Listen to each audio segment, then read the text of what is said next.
राजाराम महाराज की मृत्यु के बाद मराठा साम्राज्य लगभग खत्म होने की कगार पर खड़ा था, क्योंकि अब पूरे हिंदुस्तान में केवल 2 ही सल्तनतें जीवित थी, एक मराठा और दूसरी मुगल, जिस कारण औरंगजेब पूरे मराठा साम्राज्य को निगलने की फितरत में था। इसलिए औरंगजेब ने अपनी लाखों की सेना मराठों के खिलाफ उतारकर मराठा साम्राज्य पर एक के बाद एक जोरदार हमले शुरू कर दिए, जिस कारण मराठा साम्राज्य की सीमा कुछ प्रदेशों तक ही सीमित रह गई थी।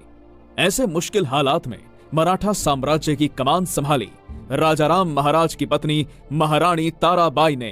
तो दूसरी तरफ औरंगजेब सोचने लगा, शिवाजी महाराज अब रहे नहीं, संभाजी महाराज को हमने खत्म कर दिया, राजाराम महाराज का सिंहगढ़ पर देहांत हो गया, ऐसे में क्या कर लेगी एक अकेली औरत।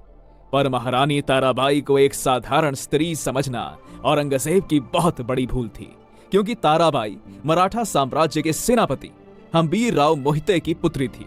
इसलिए उन्हें बचपन से ही राजनीति और युद्ध नीति की कला विरासत में मिली थी। इसलिए तारा रानी ने हार नहीं मानी और अपने साथ धनाजी जाधव, उदाजी चौहान, चंद्रसेन जाधव, कान्होजी आंग्रे, बालाजी विश्वनाथ जैसे महान सरदारों को इकट्ठा किया और भद्रकाली का अवतार लिए हर हर महादेव की गूंज के साथ मुगल सेना का सफाया कर दिया। यहीं पर वो रुकी नहीं, उन्होंने मुगलों से सिंहगढ़, राजगढ़, बनहाला, पावनगढ़, वसंतगढ़ जैसे एक से बढ़िया एक किले को जीतकर उन्हें फिर से मराठा साम्राज्य में शामिल कर लिया।